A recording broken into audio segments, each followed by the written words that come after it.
రాత్రి సమయం. నిర్మానుష్యమైన రోడ్డు దూరదూరాల వరకు నిశ్శబ్దంగా ఉంటుంది. రుక్మిణి తన స్కూటీ మీద ఒంటరిగా ఇంటికి వెళ్తూ ఉంటుంది. ఉన్నట్టుండి ఒక గట్టి గాలి రుక్మిణి శరీరాన్ని తాకుతుంది. తన స్కూటీ ఆగిపోతుంది. రుక్మిణి ఆశ్చర్యపోయి అటూ ఇటూ చూస్తుంది. ఏం జరిగింది? స్కూటీ ఉన్నట్టుండి ఆగిపోయిందేంటి? ఎప్పుడైతే రుక్మిణి స్కూటీ నుంచి దిగే ప్రయత్నం చేస్తుందో అప్పుడు ఉన్నట్టుండి తను ఒక పాత మ్యూజియంలో కనిపిస్తుంది. ఇది ఆ పాత మ్యూజియం కదా? ఎన్నో ఏళ్ల క్రితం ఇది మూతబడిపోయింది. నేనిక్కడికెలా వచ్చాను? ఉన్నట్టుండి ఒక తలుపు తెరుచుకుంటుంది. అందులోపల నుంచి నల్లని పొగ బయటికి వస్తుంది. చూస్తూ ఉండగానే ఒక స్కెలిటన్గా మారుతుంది. స్కెలిటన్ కళ్ళు చాలా డీప్గా, ఖాళీగా, భయంకరంగా ఉంటాయి. నువ్వెవరు? నేనిక్కడికి ఎలా వచ్చాను? నేను ఒక స్కెలిటన్ ప్రేతాన్ని. నేను నిన్ను కూడా నాతో పాటు ప్రేతలోకానికి తీసుకుపోవడానికి వచ్చాను. రుక్మిణి మొహం భయంతో నిండిపోయుంటుంది. ఉన్నట్టుండి తన శరీరంలో విచిత్రమైన నొప్పి మొదలవుతుంది. తన శరీరం నెమ్మది నెమ్మదిగా కుళ్ళిపోతుంది. తను గట్టిగా అరుస్తుంది. నేల మీద పడిపోతుంది. మరుక్షణమే తను ఒక స్కెలిటన్గా మారిపోతుంది. మరుసటి రోజు రుక్మిణి ఇంట్లో వాళ్లమ్మ విమల కంగారు పడుతూ కూర్చుంటుంది. రాత్రి నుంచి రుక్మిణి ఇంటికే రాలేదు. తనింటికెందుకు రాలేదు? విమల రుక్మిణి ఫ్రెండ్ ఆర్యన్కి ఫోన్ చేస్తుంది. రెస్టారెంట్లో ఆర్యన్, రాహుల్ ఇంకా దిశ ఒక టేబుల్ మీద కూర్చుంటారు. ఆర్యన్ మొహంలో కంగారు కనిపిస్తుంది. రుక్మిణి వాళ్ళమ్మ ఫోన్ చేశారు. తను అసలు రాత్రి నుంచి ఇంటికే రాలేదని చెప్పారు. అసలు రుక్మిణి ఎక్కడికి వెళ్ళుంటుంది?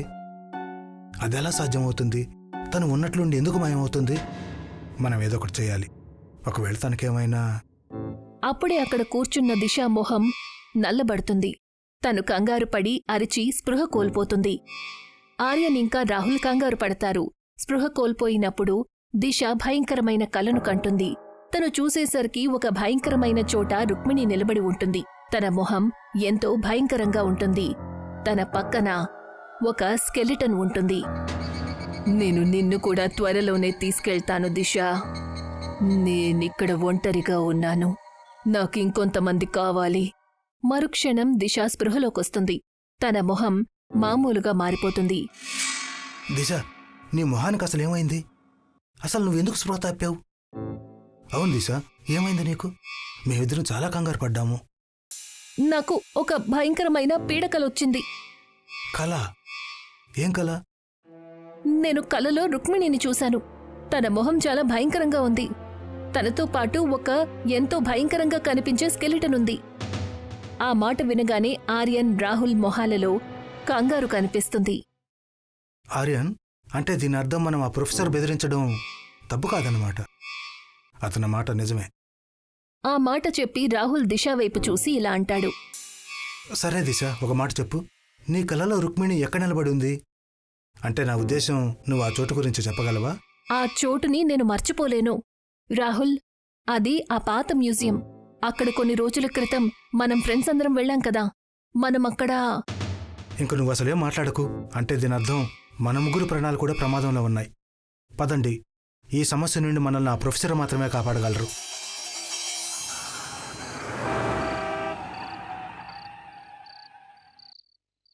కాసేపట్లో వాళ్లు ముగ్గురు తమ కాలేజ్ ప్రొఫెసర్ ఇంట్లోపల వాళ్ల రూంలో కూర్చుని ఉంటారు. ప్రొఫెసర్ వాళ్ల ముగ్గురు వైపు చూసి సీరియస్గా ఇలా అంటారు. మీరు ముగ్గురు అసలు ఏమంటున్నారు?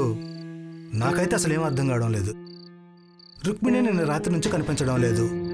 మీరు చెప్పేదాన్ని బట్టి చూస్తే దిశ కాసేపటి క్రితం ఉన్నట్టుండి స్పృహ తప్పిపోయింది. తను ఆ పాత మ్యూజియంలో ఉన్నట్లు అనుభూతి చెందింది. అక్కడ రుక్మిణి ఒక స్కెల్టన్తో పాటు భయంకరమైన రూపంలో నిలబడి ఉంది. నేను చెప్పేది నిజం ప్రొఫెసర్. చూడండి, ఇది నిజమే. ఆ మ్యూజియంలో శపించబడిన ఒక స్కెల్టన్ ఉంది. కానీ అది ప్రాణాలతో ఉన్న ఒక వ్యక్తిని బలి తీసుకునేంత వరకు దానికి ఎటువంటి శక్తులు లభించవు. అది వాళ్ళని చంపి స్కెల్టన్గా మార్చాలి.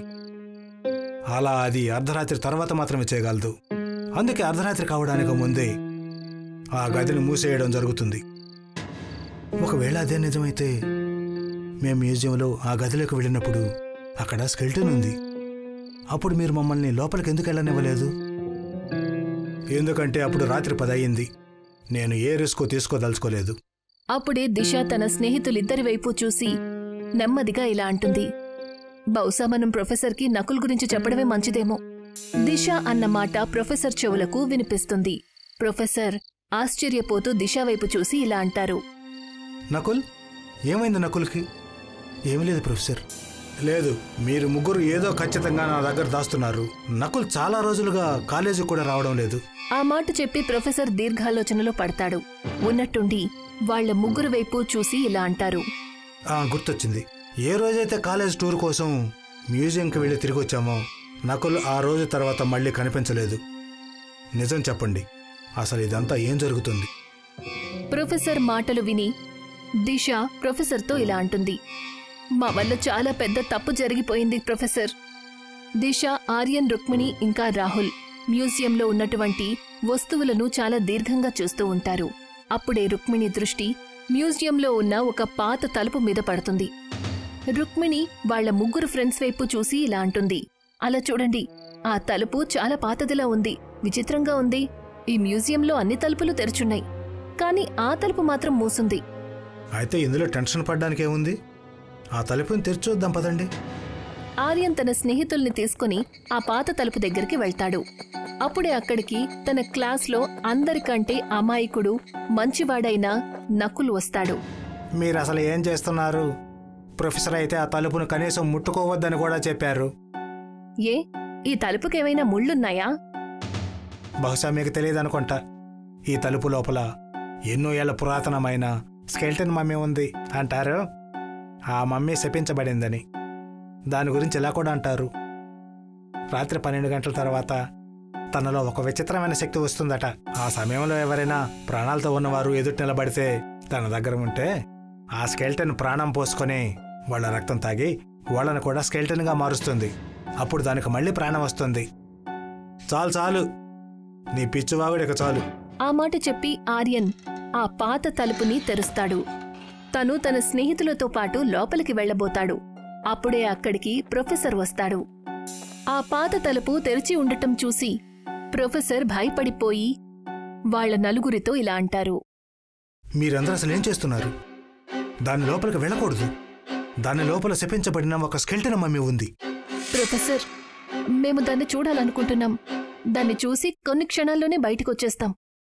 సరే, కానీ గుర్తుపెట్టుకోండి, గది లోపల నుంచి 30 సెకండ్లలోపే బయటకు రావాలి. ఆ మాట చెప్పి ప్రొఫెసర్ అక్కడి నుంచి వెళ్ళిపోతాడు. ప్రొఫెసర్ అయితే మనకి 30 సెకండ్లు మాత్రమే టైం ఇచ్చారు. పదండి, అలాగే నువ్వు కూడా స్కెలిటన్ని చూసి రావచ్చు. నాకేం చూడాలని లేదు. ఎందుకు చూడాలని లేదు? ఆర్యన్ ఇంకా రాహుల్ నకుల్ని బలవంతంగా పట్టుకుని గది లోపలికి తీసుకువెళ్తారు. గది లోపలికి వెళ్లగానే దిశ ఎంతో కోపంగా నకుల్తో, నీకు క్లాస్ పీకడం అంటే చాలా ఇష్టం కదా, ఇవాళ నేను నీకు బాగా బుద్ధి చెప్తాను. ఆ మాట చెప్పి దిశ నకుల్ని తోసేస్తుంది. తను స్పృహ కోల్పోతాడు. తన తల నుంచి రక్తం కారుతుంది. ఓ మై గాడ్, నువ్వేం చేశావు? ఒకవేళ ప్రొఫెసర్కి తెలిసిందంటే ఆయన మన నలుగురిని కాలేజీ నుంచి పంపించేస్తారు. ఇప్పుడు నేనేం చేయాలి? టెన్షన్ పడుకో.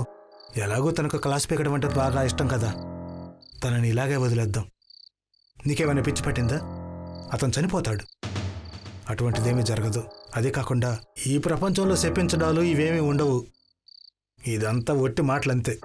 తెల్లవారేసరికి స్పృహ వచ్చేస్తుంది. అప్పుడు మ్యూజియం వాళ్ళు స్వయంగా వాళ్లే పంపించేస్తారు. ఆ మాట విని ప్రొఫెసర్ కోపంగా వాళ్ల ముగ్గురితో, మీరు నలుగురు నకుల్ని చావమని అక్కడే వదిలేసి వచ్చారా? మరుసటి రోజు ఉదయం నకుల్ కాలేజీకి రాకపోయేసరికి మేం నలుగురం ఇంకా ఎక్కువ కంగారు పడ్డాం. మేము ఆ భయంతో ఎవరికీ ఏమీ చెప్పలేదు. ఒకవేళ మమ్మల్ని కాలేజీ నుంచి తీసేస్తారేమోనని. శపించబడిన ఆ మమ్మీ వెనక ఉన్న రహస్యం ఏంటో నీకు తెలుసా? ప్రొఫెసర్ మాట విన్న తర్వాత వాళ్ళు ముగ్గురు కూడా చాలా భయపడిపోతారు. అప్పుడే వాళ్ల ముగ్గురి దృష్టి ఎదురుగా తెరిచి ఉన్న పెద్ద అల్మరా మీద పడుతుంది. ఆ పెద్ద అల్మరాలో ఒక స్కెలిటన్ ఉంటుంది. ఉన్నట్టుండి ప్రొఫెసర్ తన గొంతుని పూర్తిగా మార్చి భయంకరంగా ఇలా అంటాడు, మీరు అర్థం చేసుకున్నది నిజమే. ఆ పెద్ద అల్మరాలో మీకు ఏదైతే స్కెల్టన్ కనిపిస్తుందో అది అసలైన ప్రొఫెసర్ది. మీరు పొరపాటు చేశారు. అది ఎటువంటి పొరపాటు అంటే దాని ఫలితాన్ని మీరు అనుభవించి తీరాల్సిందే. మీరు నకులు మరణంతో ఒక దారిని తెరిచారు. ఇప్పుడు ఆ శపించబడిన స్కెల్టన్ మమ్మీ మీ ముగ్గురు వెనక పడుతుంది. అది మిమ్మల్ని ప్రశాంతంగా ఉండనివ్వదు.